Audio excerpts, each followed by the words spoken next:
परमहंसास्वादितचरणकमलचिन्मकरन्दाय भक्तजनमानसनिवासाय श्रीमद्रामचन्द्राय वागीशायस्य वदने लक्ष्मीर्यस्य च वक्षसि यस्यास्ति हृदये संवित् तं नृसिंहमहं भजे। विश्वसर्गविसर्गादि नवलक्षणलक्षितं श्रीकृष्णाख्यं परं धाम जगद्धाम नमामि तत्। माधव माधवावीशौ सर्वसिद्धिविधायिनौ वन्दे परस्परात्मानौ परस्परानुतिप्रियौ। अम्भोधिस्थलतां स्थलं जलधितां धूलीलवः शैलतां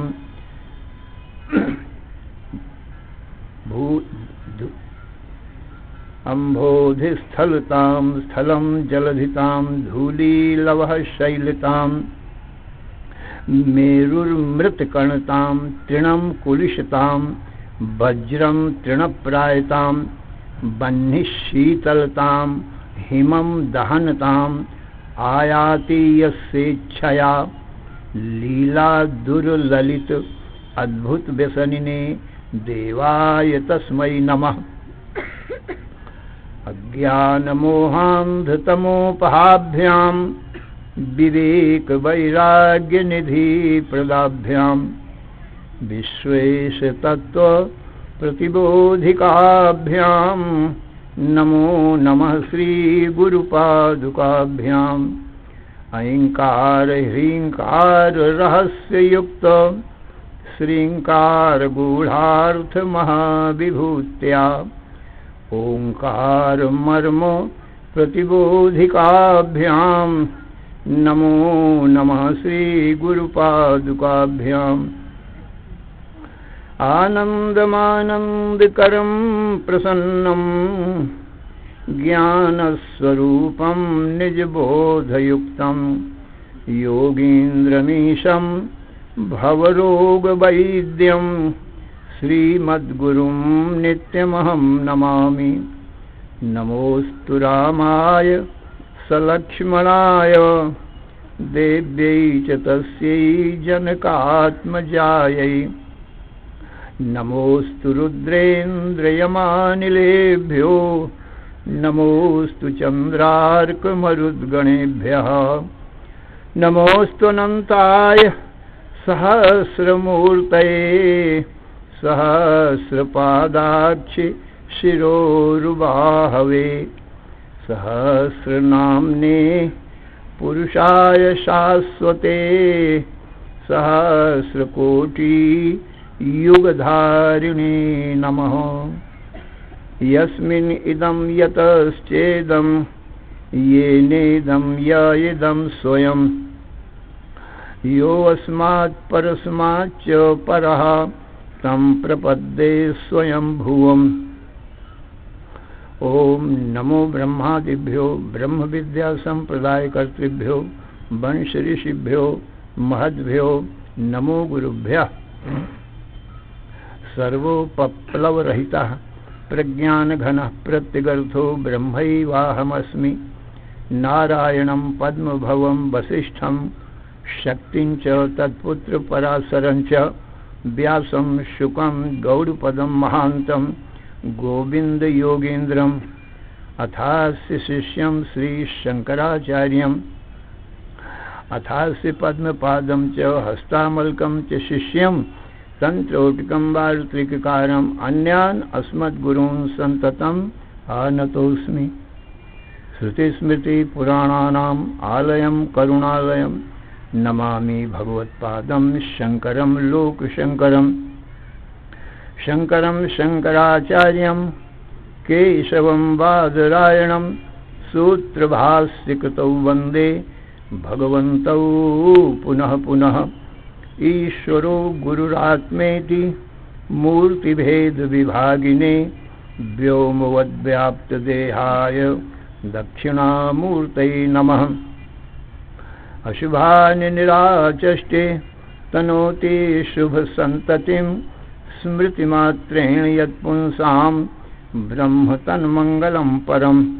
अतिकल्याणरूपत्वात् नित्यकल्याणसंश्रयात् स्मर्तॄणां वरदत्वाच्च ब्रह्म तन्मङ्गलं विदुः।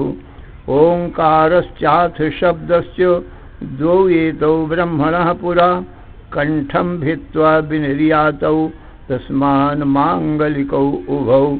ओम तत्सत्। परब्रह्मणे नमः।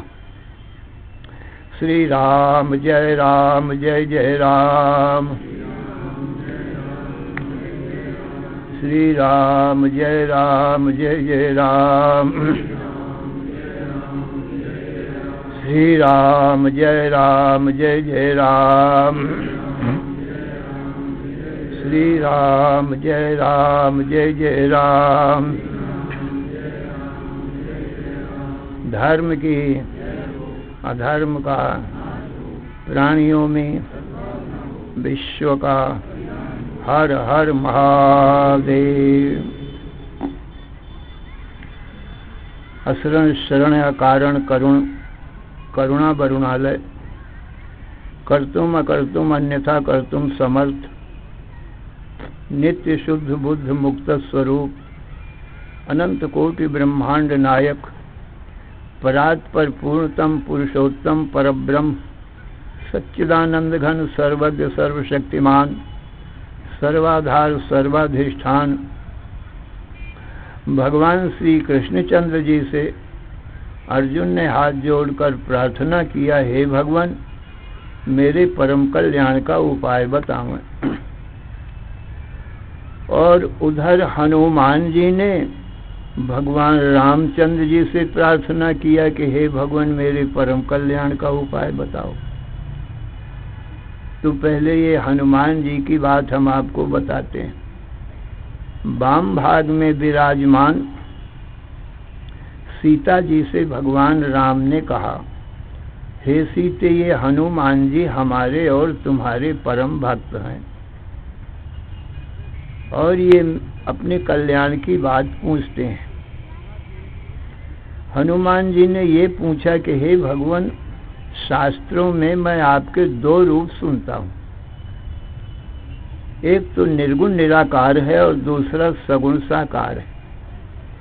तो सगुण साकार की तो मैं सेवा करता हूँ और दर्शन करता हूँ, पर आपके निर्गुण निराकार स्वरूप को मैं नहीं जानता हूँ, आपके बताने से जान सकता हूँ। और ये भी सुनता हूँ कि आपके निर्गुण निराकार स्वरूप के जानने मात्र से जीव सर्व दुखों से सदा के लिए छूट जाता है और मृत्यु से छूटकर अमृतत्व को प्राप्त कर लेता है। इसलिए हे भगवान अनायास ही मैं आपके निर्गुण निराकार स्वरूप के ज्ञान मात्र से इस संसार जन्म मरण के बंधन से छूट जाऊं, तो वो अपना निर्गुण निराकार स्वरूप मुझको आप बतावें। तो वाम भाग में विराजमान सीता जी से भगवान ने कहा कि ये हमारा परम भक्त है और तुम्हारा भी परम भक्त है, इसलिए मेरे निर्गुण निराकार स्वरूप को ये हनुमान जी को बताओ। बहुत अच्छा कह करके सीता जी बोली, हे हनुमान तुम राम का निर्गुण निराकार सुनो, सावधान मन से सुनो। ये अध्यात्म रामायण प्रथम सर्ग राम हृदय नाम का ये हनुमान और भगवान राम का ये प्रसंग है। अध्यात्म रामायण के पहले ही सर्ग में ये संवाद है। तो सीता जी बोली, हे हनुमान रामं विद्धि परम ब्रह्म सच्चिदानंदमद्वयम् सर्वोपाधि विनिर्मुक्तं सत्तामात्रम् अगोचरम् आनंदम निर्मलम शांतम निर्विकारम निरंजनम सर्वव्यापिनमात्मानं स्वप्रकाशम अकल्मषम। हे हनुमान, राम का निर्गुण निराकार स्वरूप परब्रह्म है। हनुमान जी ने कहा परब्रह्म का क्या स्वरूप है? कहा जो प्रकृति से माया से परे होवे उसको परम कहते हैं। श्रुति भगवती कहती है प्रकृते परः पुरुषा सा काष्ठा सा परागति। प्रकृति से पुरुष परे है। प्रकृति को ही महामाया शक्ति कहते हैं, क्षेत्र कहते हैं, दृश्य कहते हैं, असत कहते हैं, पुरुष की छाया रूप बताते हैं प्रकृति को। तो ब्रह्म को पुरुष बताते हैं। पुरुष शब्द का अर्थ होता है पूर्णत्वाद पुरुषा, जो सत्य से ज्ञान से आनंद से पूर्ण हो गए उसको पुरुष कहा जाता है। तो भगवान राम का जो वास्तविक निर्गुण निराकार स्वरूप है वो सच्चिदानंद ब्रह्म ही है। उस सत्य से ज्ञान से आनंद से पूर्ण है और सा काष्ठा सा परागति, और प्रकृति के कार्य चराचर जगत के काष्ठा रूप हैं।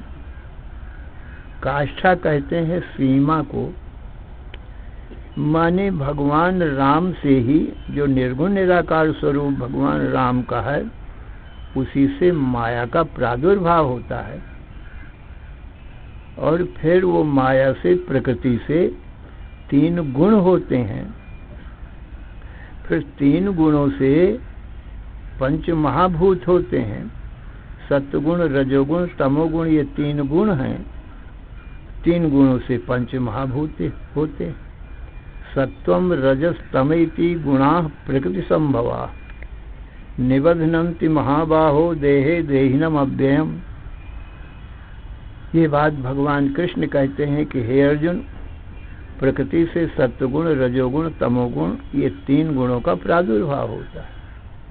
तीन गुणों से आकाश, वायु, अग्नि, जल, पृथ्वी, ये पंच महाभूत होते हैं। और पंच महाभूतेभ्यो अखिलम जगत, पंच महाभूतों से ये संपूर्ण चराचर जगत होता है। तो और भगवान राम का जो सच्चिदानंद स्वरूप है वो इनकी सबकी काष्ठा है, माने सीमा है, क्योंकि उनसे उत्पन्न होंगे तो ये सीमित हो गए, फिर उसी में लय होना पड़ेगा। जिससे जो वस्तु उत्पन्न होती है उसी में लीन हो जाती है। तो ये ब्रह्म राम से उत्पन्न भय हैं, पुनः ब्रह्म राम में लीन हो जाएंगे। संपूर्ण चराचर जगत पंच महाभूतों में लीन हो जाएगा और पंच महाभूत तीन गुणों में लीन हो जाएंगे और तीन गुण प्रकृति में लीन हो जाएंगे और प्रकृति सच्चिदानंद घन ब्रह्म राम में लीन हो जाएगी।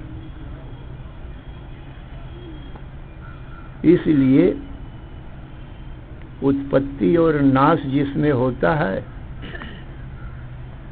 इनकी सबकी काष्ठा माने सीमा ये सीमित है और राम की उत्पत्ति नाश होता नहीं है, इसलिए वो असीम है, अनादि अनंत है। उनका आदि नहीं होता, अंत भी नहीं होता है। जिसका आदि अंत होता है वो सीमित होते हैं और जिसका आदि अंत नहीं होता है वो असीम होते हैं। इसलिए सत्यम ज्ञानम अनंतम ब्रह्म, जो ब्रह्म राम का निर्गुण निराकार स्वरूप है वो अनंत सत्य है, अनंत ज्ञान है, अनंत आनंद है। अनंत शब्द का अर्थ होता है जो देश काल वस्तु से जिसका अंत ना होवे, ये अनादि अनंत है। देश से इसलिए अंत नहीं होता है, व्यापित्वान नैव देशतोऽन्तः नित्यत्वान नैव कालतः न वस्तुतोष सार्वात्म्यात् अनन्त्यं ब्रह्मणि त्रिधा।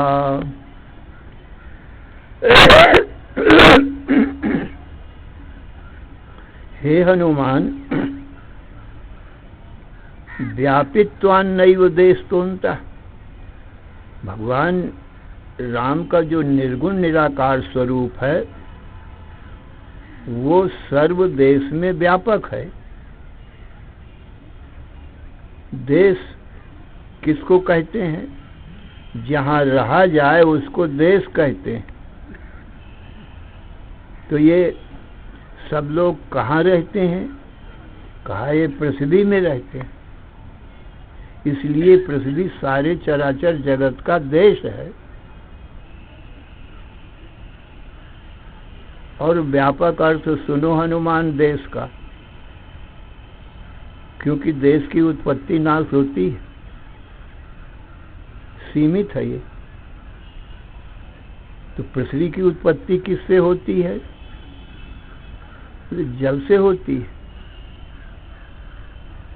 तो पृथ्वी देश का नाश हो गया, क्योंकि जल में लय हो गई, महाप्रलय में नहीं रहती पृथ्वी। फिर जल की उत्पत्ति, जल का देश कहाँ है? जल कहाँ रहता है? जहाँ रहा जाए वही देश है। तो पृथ्वी जल में रहती है, इसलिए पृथ्वी का देश जल है। और जल का देश भूले अग्नि है। समय आने पर जल की उत्पत्ति अग्नि से होती है, अग्नि में ही जल रहता है, फिर अग्नि में लीन हो जाता है। तो जल देश भी खत्म हो गया।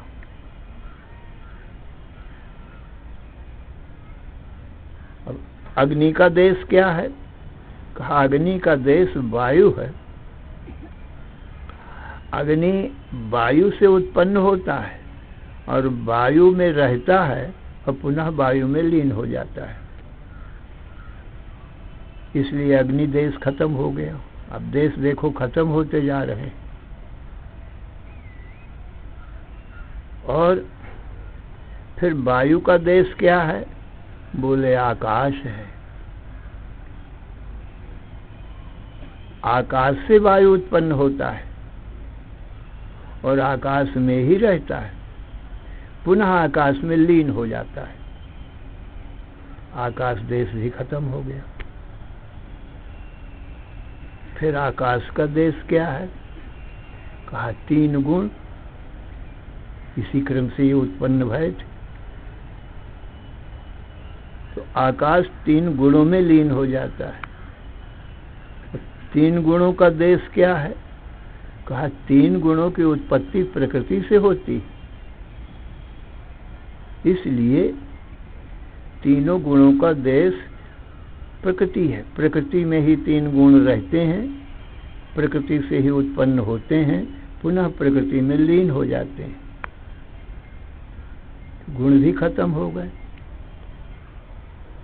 प्रकृति का देश क्या है? कहा पुरुष। पुरुष सच्चिदानंद ब्रह्म है और प्रकृति पुरुष की छाया के समान उस पुरुष से प्रकट होती, उत्पन्न होती, पुरुष के आश्रित रहती है और पुरुष ही देखता है, क्योंकि ज्ञान स्वरूप है पुरुष से। छाया को ज्ञान नहीं होता।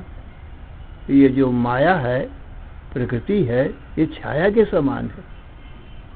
पुरुष से उत्पन्न होती है, पुरुष के आश्रित रहती है, फिर पुरुष में लीन हो जाती है। देश तो खत्म हो गया। पुरुष तो अनादि अनंत है, उसका तो आदि नहीं है और अंत नहीं है। प्रकृति का आदि पुरुष है और अंत भी पुरुष है। पर सच्चिदानंद घन ब्रह्म राम का न उत्पत्ति है, न ही नाश है, अनादि अनंत है। और सब देशों में व्यापक है, हर देश में व्यापक। देश काल दिश विद सहु माही, कहु सो कहाँ जहाँ प्रभु नाही। ऐसा कौन देश काल वस्तु है जहाँ राम व्यापक न हो। आकाश के समान व्यापक है, सूक्ष्म है, सबसे अलग भी है।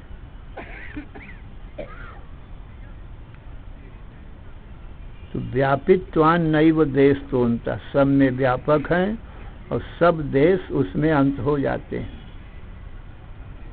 परंतु उनका अंत नहीं होता। देश सब देशों के देश है। सब देश की उत्पत्ति प्रकृति, तीन गुण, पंच महाभूत और पंच महाभूतों से ये चराचर जगत। तस्माद् वा एतस्माद् आत्मना आकाश संभूता, आकाशाद वायो, वायो अग्नि, अग्ने है आपा, अद्भ्या पृथ्वी, पृथिव्या औषधया, औषधिभ्यो अन्नम, अन्नात् रेता, रेत सह पुरुषः, सवा एष पुरुषो नरस्मया।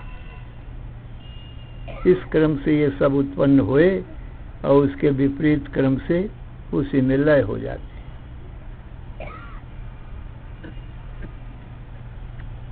इसलिए उसका देश से अंत नहीं होता है। मने आदि अंत रहित होने से उसको अनादि अनंत कहते हैं। व्यापित्वान्नैव देशतोऽन्तः नित्यत्वान्नैव कालतः, और नित्य होने के कारण उसका काल से अंत नहीं होता है। काल किसको कहते हैं? काल नाम समय का है। सेकंड, मिनट, घंटा, दिन, रात, वर्ष, मास, वर्ष, युग, कल्प, इसको काल कहते हैं। ये समय है,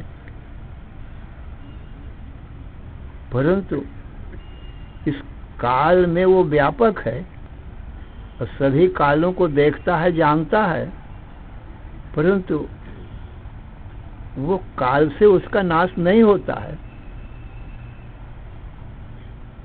माशाब्द युग कल्पेषु गतागम्ये स्वनेकधा, नोदेति नास्तमेति संविदेशा स्वयं प्रभा।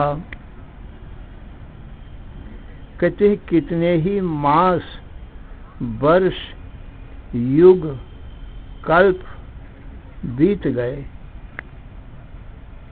और आगे आवेंगे भी। सतयुग, द्वापर, त्रेता, कलयुग, ये सब युग हैं। कितने सतयुग, द्वापर, कलयुग बीत गए, परंतु वो ज्यों का त्यों इनका काल का दृष्टा है, मास, वर्ष, युग, कल्प को देखता है। इसके देखते देखते कितने मास, वर्ष, युग, कल्प बीत गए और वो ज्यों का त्यों दृष्टा है। ये आते जाते रहते, इनका काल का चक्र चलता ही रहता। काल कभी अचल नहीं। अरे एक एक सेकंड में काल चल रहा है ना। अभी जो वर्तमान है तो एक सेकंड के बाद में ये भूत हो जाएगा ना। अभी जो मिनट है इस समय चल रहा है, दूसरा मिनट आने वाला है, चल रुकता तो है नहीं, तो ये फिर भूत हो जाएगा। आगे का काल भविष्य है, वो भविष्य आ जाएगा, वर्तमान फिर चला जाएगा। तो एक एक सेकंड में वर्तमान भूतकाल में परिवर्तित हो रहा है और भविष्य वर्तमान में आ रहा है। एक सेकंड को रुकता ही नहीं, इसलिए काल चल है। और सच्चिदानंद घन ब्रह्म वो अचल है, दृष्टा साक्षी है। काल को तो कुछ ज्ञान नहीं है, न सेकंड को ज्ञान है, न मिनट को ज्ञान है, न घंटा प्रहर को ज्ञान है, न दिन को ज्ञान है, न रात को ज्ञान है। इनको तो ज्ञान नहीं ना है। और जो काल को देखने वाला है वो जो ज्ञान स्वरूप, वो ब्रह्म ही। इसलिए कितना ही काल चले गए और कितने ही काल आगे आवेंगे, परंतु ये ज्यों का त्यों अचल रहता है, दृष्टा साक्षी, और स्वयं प्रकाश है, पर प्रकाश नहीं है, स्वयं प्रकाश है। सबको प्रकाशित करता है, पर इसको प्रकाशित करने वाला कोई दूसरा प्रकाशक तत्व नहीं है। हे हनुमान, राम का ये निर्गुण निराकार स्वरूप काल से उसका अंत नहीं होता है। काल की उसमें आदि है और काल का उसमें अंत है, इसलिए काल की भी वो काष्ठा है, माने सीमा है, और स्वयं असीम है। न वस्तुतोपि सार्वत्म्यात्, और वस्तुओं से भी उसका अंत नहीं होता है, क्योंकि सर्व रूप भी वही है, और सर्व से भिन्न अलग है। जैसे एक जल है और जल से उत्पन्न होने वाली तरंग, तो जल ही तरंग फेन बुदबुदे के रूप में होता है, तो सर्वरूप जल हुआ, यानी तरंग रूप भी जल ही है, फेन बुदबुदे रूप भी जल ही, सर्वरूप हुआ।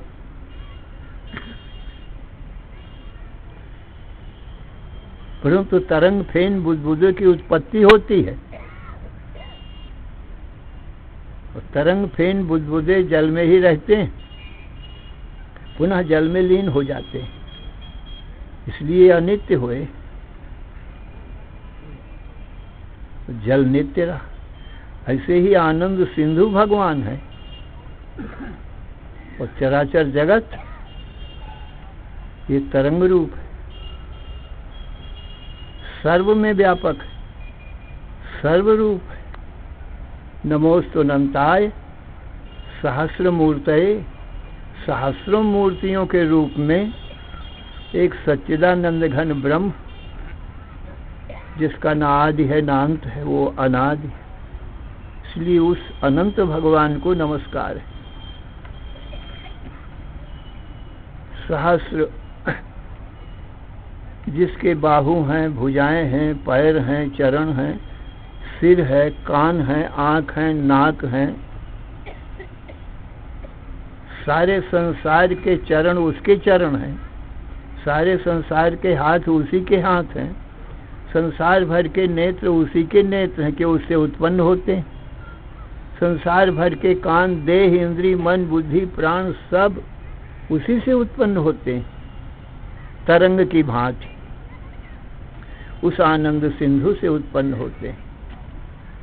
श्रुति भगवती कहती है, आनंदाद्भेव खल्विमानि भूतानि जायन्ते, आनंदेन जातानि जीवन्ति, आनंदम प्रयन्ति अभिशंबिशन्ति। हे अर्जुन, उस सच्चिदानंद घन आनंद सिंधु से ये जगत उत्पन्न होता है और उसी में रहता है, पुनः उसी में लीन हो जाता है।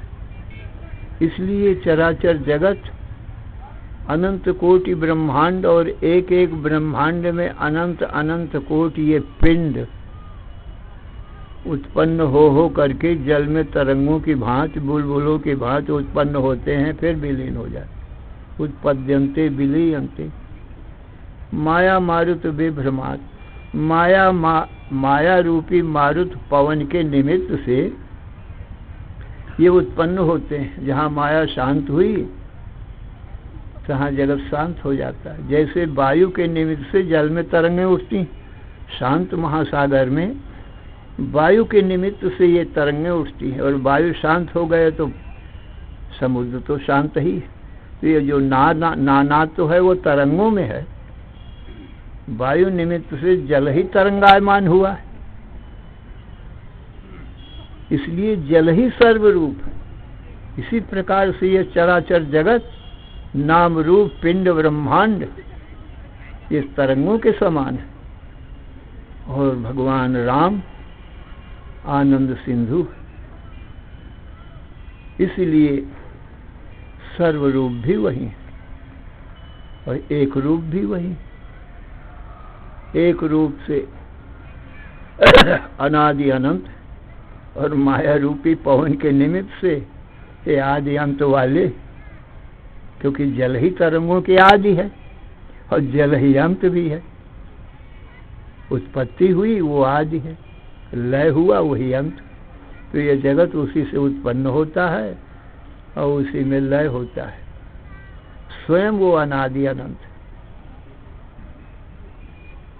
यतो वा इमानि भूतानि जायन्ते येन जातानि जीवन्ति यत् प्रयन्ति अविशं विशन्ति तद ब्रह्म।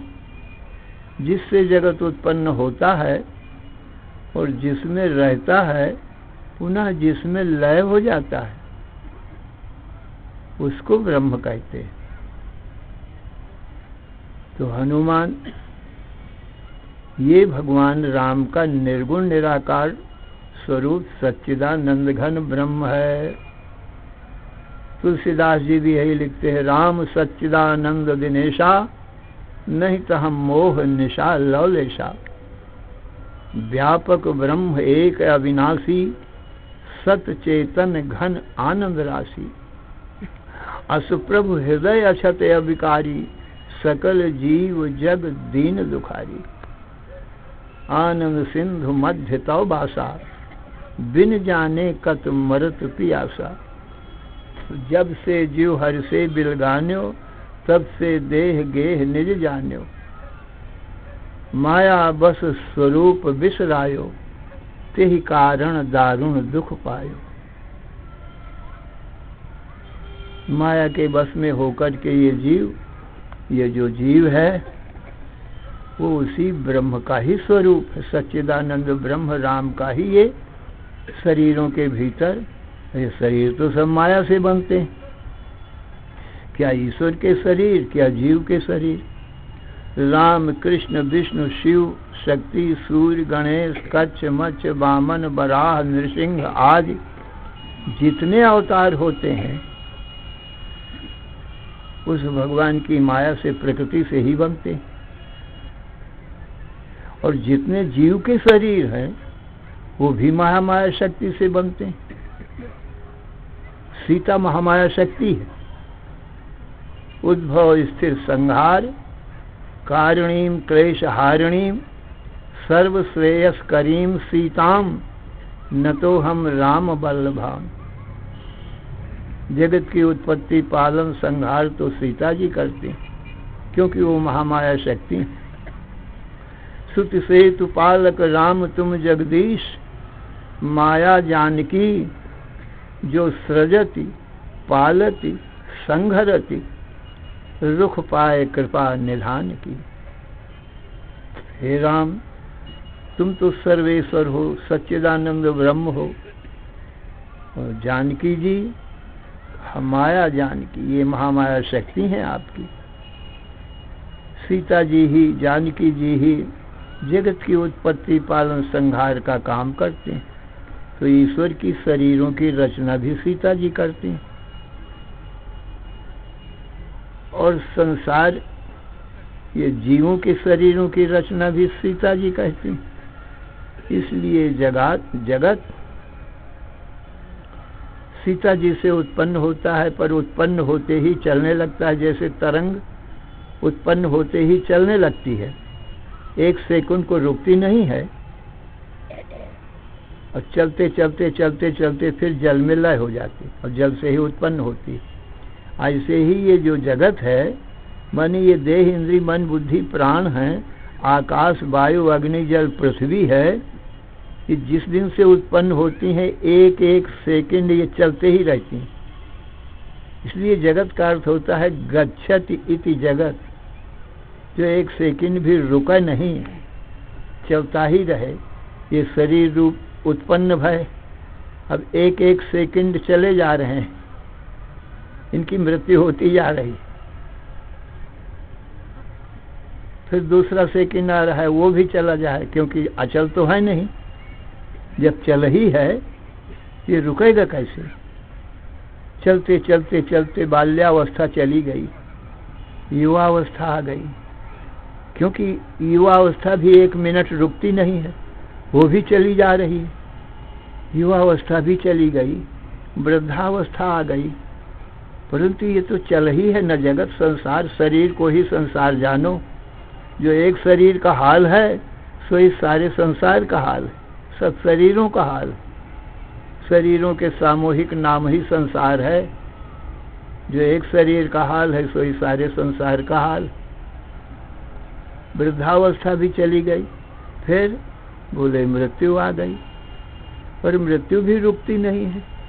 मृत्यु के बाद में फिर कहीं जन्म होता है उसका, रुकता नहीं, फिर जन्म होते ही फिर चला जा रहा है। सकलमेव चलम सचराचरम जगदिदं सुतराम धन यौवनम समवलोक्य विवेक दृशाद्रुतम भजत रे मनुजा परमेश्वरम। स्त्री, पुत्र, धन, पर्वत, पृथ्वी, जल, वायु, आकाश, सब चल है। अचल तो कोई, अचल तो एक भगवान ही है, जो इनका दृष्टा साक्षी।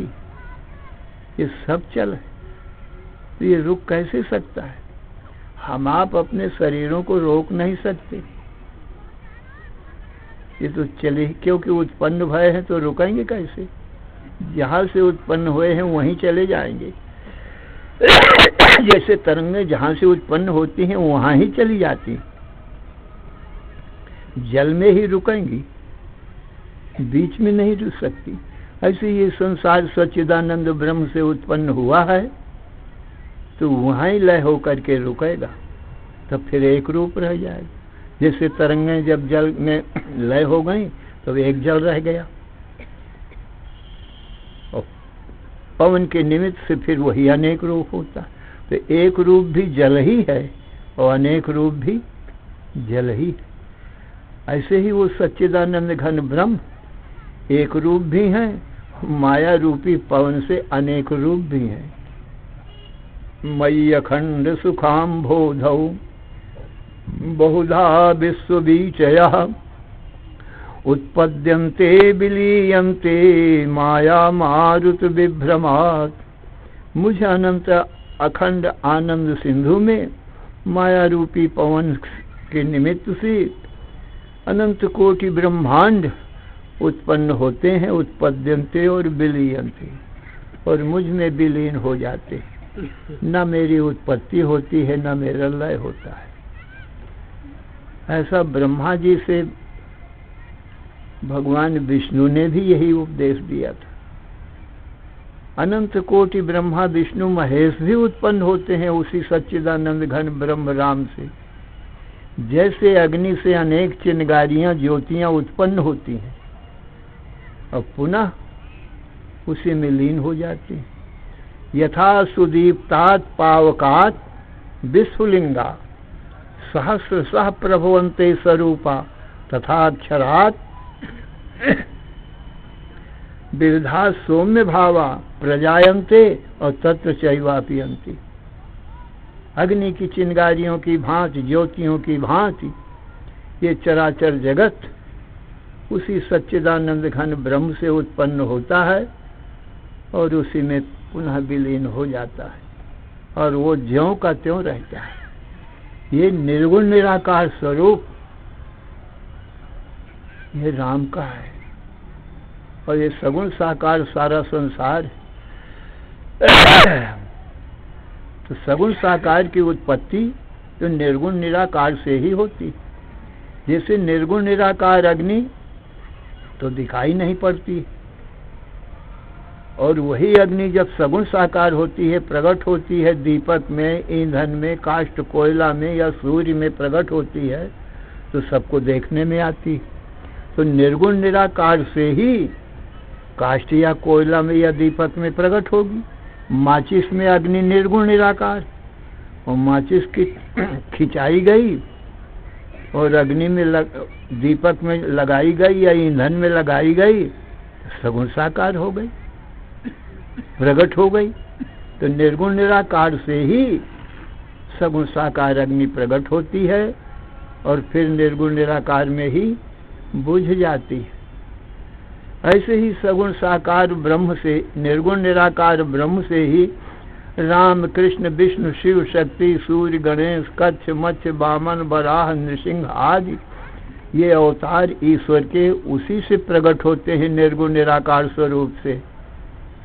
और चराचर जगत उसी से प्रकट होता है। ब्रह्मांड निकाया निर्मित माया रोम रोम प्रतिवेद का है और पुनः उसी में लीन हो जाते हैं अग्नि की चिंगारियों की भांति। धरा को प्रमाण यह है तुलसी, जो फरा सो जरा झरा और बरा सो बुताना। यही प्रमाण है, जो जलेगा तो बुझेगा भी और जो फलेगा वो झरेगा भी। ऐसे ही ये संसार उत्पन्न होता है निर्गुण निराकार स्वरूप सच्चिदानंद ब्रह्म से और पुनः उसी में लीन हो जाता है और वो एक अद्वितीय एकाकी एक ही रह जाता है। एक मेवाद्वयम् ब्रह्मो नेह नानास्ति किंचन। इसलिए हे हनुमान, रामम विद्धि परम ब्रह्म सच्चिदानंदम अद्वयम।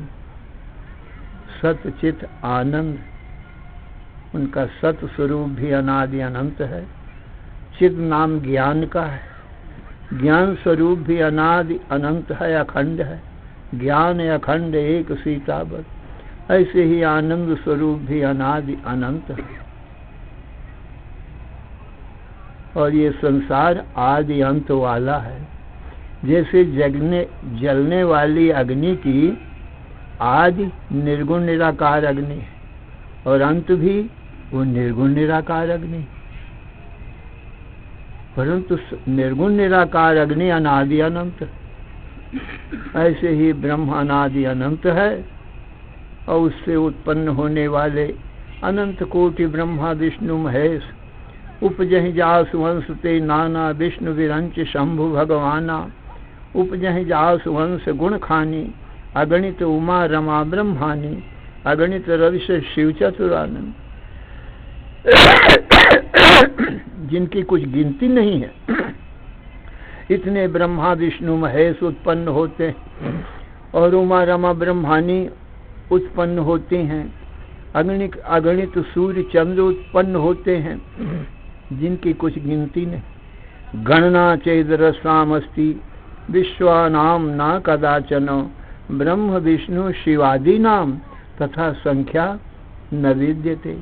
हे हनुमान, जिसकी एक अंश मात्र से अनंत कोटि ब्रह्मा विष्णु महेश जिनकी कुछ गिनती नहीं है, चाहे कोई इस पृथ्वी की भूमि के रज कणों की गिनती कर ले, संसार भर के नदियों की समुद्र की ये बालू है, चाहे बालू की गिनती कोई कर ले वो एक एक कण की, परंतु कितने ब्रह्मांड हैं, कितने ब्रह्मा विष्णु महेश हैं, अगणित रविश शिव चतुरानंद, उनकी गिनती नहीं की जा सकती।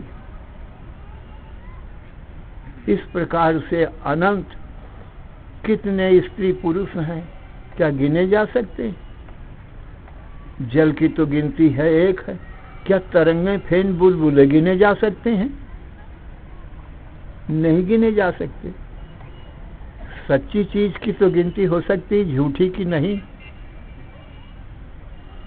जल तो सच्चा है, गिन लिया, जान लिया गया, देख लिया गया जल है, परंतु तरंगे कितनी है वो कहाँ गिनी जाएंगी?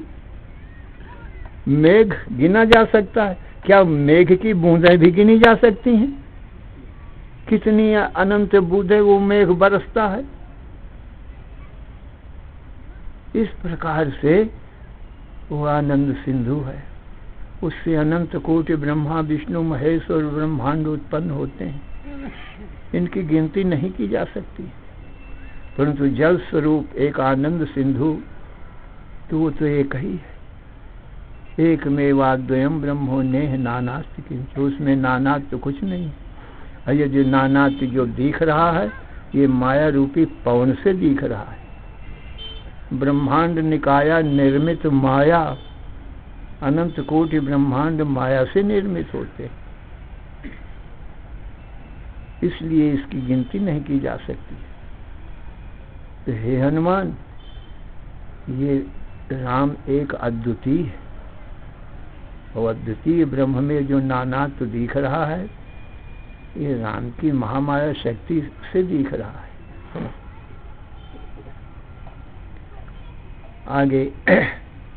आगे का मंत्र का अर्थ फिर कहेंगे, इसको सुनो और समझो, सीता राम का वास्तविक स्वरूप समझो।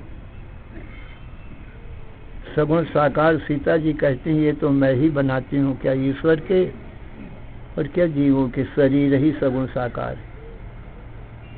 मुझ में ही वो गुण हैं, 3 गुण, मुझ में ही आकाश वायु उत्पन्न होते हैं गुणों से, पंचभूतों से ही चराचर जगत बनता है, तो ये सब मेरा कार्य।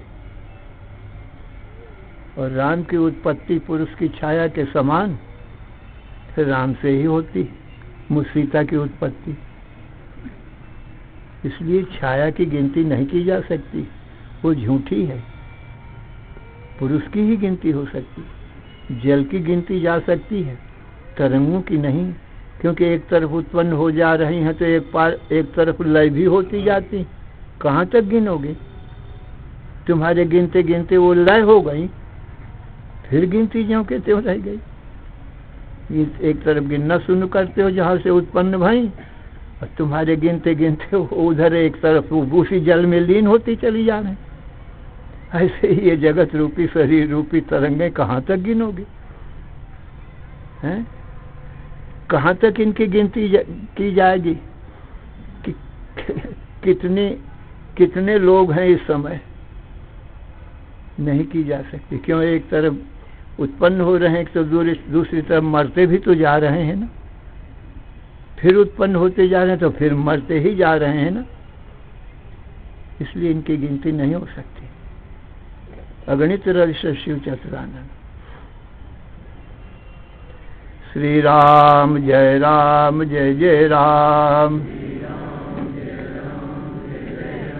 श्री राम जय जय राम, श्री राम जय जय राम।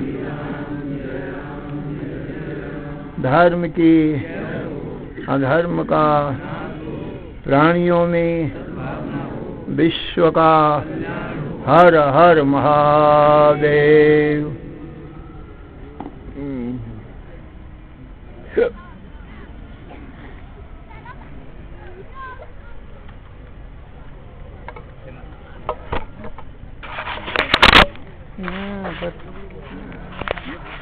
आजकल कीड़ा